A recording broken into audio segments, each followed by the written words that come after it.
नमस्ते दोस्तों। तो आज हम मटेरियल्स की जो प्रॉपर्टीज़ होती है उसके बारे में पढ़ेंगे और देखेंगे कि स्पेसिफिकली वो क्या कहना चाहती है।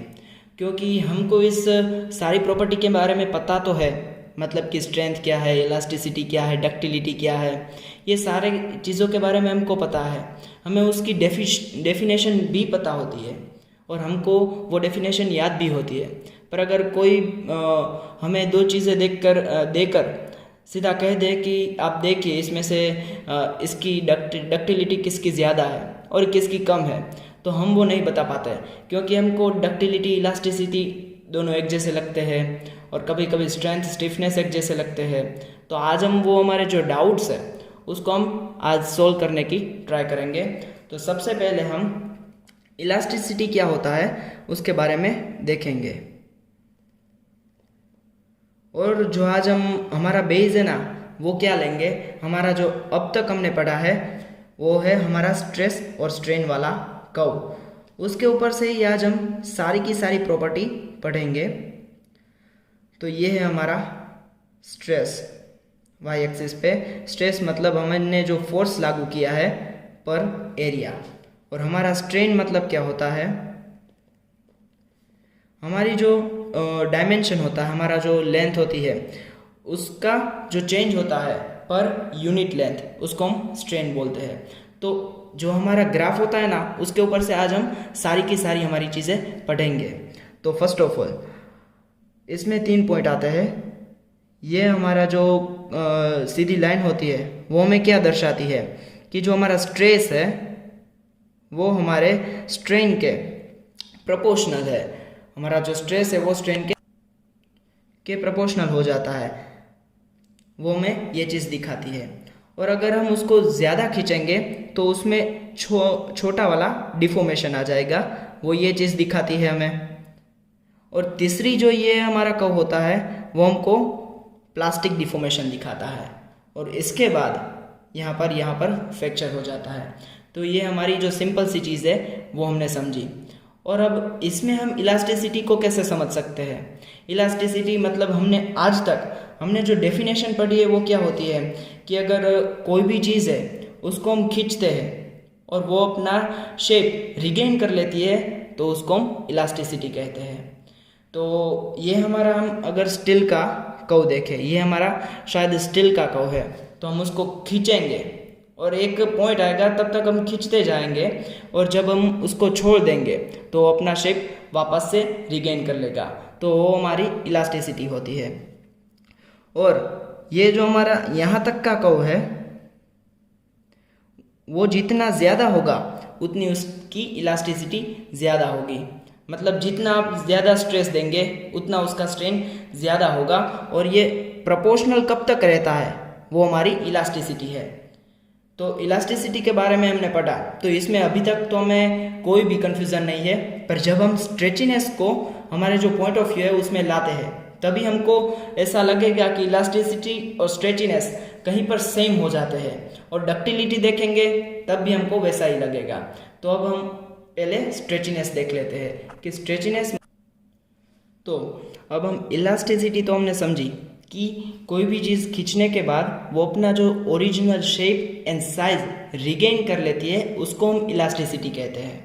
पर अब स्ट्रेचिनेस के बारे में पढ़ते हैं ना, तो उसमें क्या आता है कि कोई भी मटेरियल जो इजीली स्ट्रेच हो सकता है और फिर से अपनी साइज और शेप वो रिगेन कर लेता है, ये चीज़ होती है स्ट्रेचिनेस। ये दोनों हमको सेम जैसा ही लगता है, पर दोनों में एक चीज़ का फ़र्क है, वो हम एग्जाम्पल पर से समझते हैं। तो हमने अभी 2 एग्जाम्पल लिए है, एक है हमारा स्टील, दूसरा है हमारा रबर। तो स्टील का हमको जो हमारा स्ट्रेस स्ट्रेन कर्व है वो ऐसा मिलता है, रबर का हमको स्ट्रेस स्ट्रेन कर्व ऐसा मिलता है। तो इसमें हमने बात की कि इलास्टिसिटी हम किसकी ज़्यादा कह सकते हैं, कि इलास्टिक मटेरियल की जो अपना शेप रिगेन कर लेता है, मतलब इसकी वजह से हम उसको इलास्टिक मटेरियल डिफाइन कर सकते हैं इतनी चीज़ की मदद से। पर स्ट्रेचिनेस मतलब क्या होता है कि जो मटेरियल जो इजीली स्ट्रेच हो सके, इजीली उसको खींचा जा सकता है और फिर से वो अपना शेप रिगेन कर लेता है। मतलब यहाँ पर एक टर्म आ गया इजीली, तो अगर हम स्टील और रबर को लें तो उसमें सबसे ज़्यादा स्ट्रेचीनेस किसकी होगी? तो हम यहाँ पर कह सकते हैं कि रबर इजीली खींच सकता है तो इसकी स्ट्रेचीनेस ज़्यादा होगी। और इलास्टिसिटी हमारा जो स्टील है उसकी ज़्यादा रहेगी। वो कैसे? तो हमने इधर बात की कि ability of material to regain its original position after deformation when load और स्ट्रेस इज रिलीज्ड। मतलब अगर हम लोड और स्ट्रेस रिलीज कर दे उसके बाद वो अपना शेप रिगेन कर लेता है। मतलब ग्राफ पर से हम समझे तो जितनी इसकी हाइट ज़्यादा होगी, ये जो हमारी लाइन है प्रोपोर्शनल वाली, इसके जितनी ज़्यादा उतनी उसकी इलास्टिसिटी की जो इलास्टिसिटी है वो ज़्यादा होगी। और स्ट्रेचिनेस तो हम वैसे ही समझ सकते हैं कि जो इजीली खींचा जा सकता है उसको हम ज़्यादा स्ट्रेचेबल कहते हैं, मतलब उसकी स्ट्रेचिनेस ज़्यादा है। और एक बात यहाँ पर हम वो समझते हैं इलास्टिसिटी वाले पार्ट में कि इलास्टिसिटी में क्या होता है। अगर हम रबर का एक एग्जांपल लेते हैं कि कोई भी रबर है जिसको हमने बीच में से काट दिया है और वो अब सीधा हो गया है, उसकी अभी जो लेंथ है वो L जितनी है और इसको हम खींचेंगे कब तक? तो जब तक वो प्रोपोर्शनल है, हमारा सिग्मा प्रोपोर्शनल एप्सिलॉन है, तब तक हम उसको खींचते हैं। तो उसकी जो नई लेंथ होगी वो L डैश हो जाती है और बाद में हम उसको छोड़ देंगे तो फिर से वो L हो जाएगा। पर जब हम रबर खींचते हैं तब हमने एक चीज़ नोटिस की होगी कि अगर हमने रबर को खींचा है 2-3 बार हमने ऐसा किया तो हमको एक चीज़ मालूम पड़ेगी कि रबर जो होता है वो गर्म हो जाता है बीच में से। और ऐसा क्यों होता है? तो जो हम उसको खींचते हैं तो हमने जो एनर्जी लगाई वो अपने आप के मतलब रबर के अंदर इलास्टिक एनर्जी के रूप में स्टोर होती है और जब हम उसको रिलीज़ कर देते हैं तभी वो एनर्जी वो बाहर निकाल देता है और फिर से अपना शेप और साइज रिगेन कर लेता है। तो ऐसी चीज़ है। तो मुझे आशा है कि आपको इलास्टिसिटी और जो स्ट्रेचिनेस का जो डिफरेंस है वो समझ में आ गया होगा। तो आप इस दोनों में जो फ़र्क कर सकते हैं वो एक शब्द से कर सकते हैं कि जो इजी होता है, कि जो इजीली स्ट्रेचेबल है वो स्ट्रेचिनेस उसकी ज़्यादा है। और इलास्टिसिटी तो वो चीज़ है कि उस पर आप स्ट्रेस लगाते जाइए और उसकी जो डेल्टा एल है वो भी बढ़ती जाएगी, पर उसको रख देने के बाद वो फिर से अपना शेप रिगेन कर लेगा। तो यही है हमारा इन दोनों के बीच का डिफरेंस। तो साथ ही में इसमें तीसरी चीज़ वो आती है, वो है डक्टिलिटी। तो वो डक्टिलिटी भी अब हम समझेंगे कि उसमें क्या फ़र्क होता है। तो अब हम डक्टिलिटी के बारे में देखते हैं कि डक्टिलिटी क्या होती है। तो हम पहले उसकी डेफिनेशन पढ़ लेते हैं कि क्या होती है। Ductility is a measure of materials ability to undergo significant plastic deformation. यहाँ पर जो वर्ड है उस पर गौर कीजिएगा, प्लास्टिक डिफॉर्मेशन बिफोर रप्चर और ब्रेकिंग। मतलब हमारा जो यहाँ पर फ्रैक्चर पॉइंट आता है, मतलब जो ब्रेकिंग पॉइंट आता है, उसके पहले का जो ये प्लास्टिक डिफॉर्मेशन है वो अगर जिस मटेरियल का ज़्यादा होगा तो उसकी डक्टिलिटी ज़्यादा होगी। मतलब डक्टिलिटी किस पर आधार रखती है? तो इसकी लेंथ पर। जो प्लास्टिक डिफॉर्मेशन वाला पार्ट है उस पर वो डिपेंड करती है।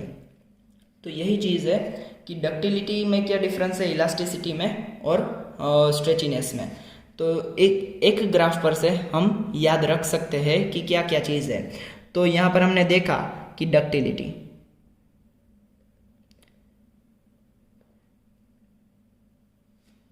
तो डक्टिलिटी इसकी लेंथ ज़्यादा होगी तो डक्टिलिटी हमारी उतनी ही ज़्यादा होगी। और जितनी हमारा जो ये प्रोपोर्शनल वाला पार्ट है उसकी लेंथ ज़्यादा होगी उतनी हमारी इलास्टिसिटी ज़्यादा होगी। और स्ट्रेचिनेस मतलब क्या? इजीली अगर हम उसको खींच सकते हैं तो उसकी स्ट्रेचिनेस ज़्यादा है। तो मुझे आशा है कि आपको ये सारी चीज़ें समझ में आ गई होगी। अभी भी बहुत सारी प्रॉपर्टीज़ बाकी है तो उसके बारे में मैं आगे वीडियो बनाऊंगा, क्योंकि अब वीडियो थोड़ा लंबा हो जाएगा, इसलिए मैं आगे बताऊंगा कि स्ट्रेंथ क्या होती है और स्ट्रेंथ टफनेस में, स्ट्रेंथ स्टिफनेस में क्या फ़र्क होता है, वो हम आगे के वीडियो में समझेंगे। तो इस वीडियो को देखने के लिए आप सभी का धन्यवाद। तो इस वीडियो को लाइक कीजिए, अपने दोस्तों के साथ शेयर कीजिए और हमारे चैनल को सब्सक्राइब कीजिए। तब तक आप सभी का धन्यवाद।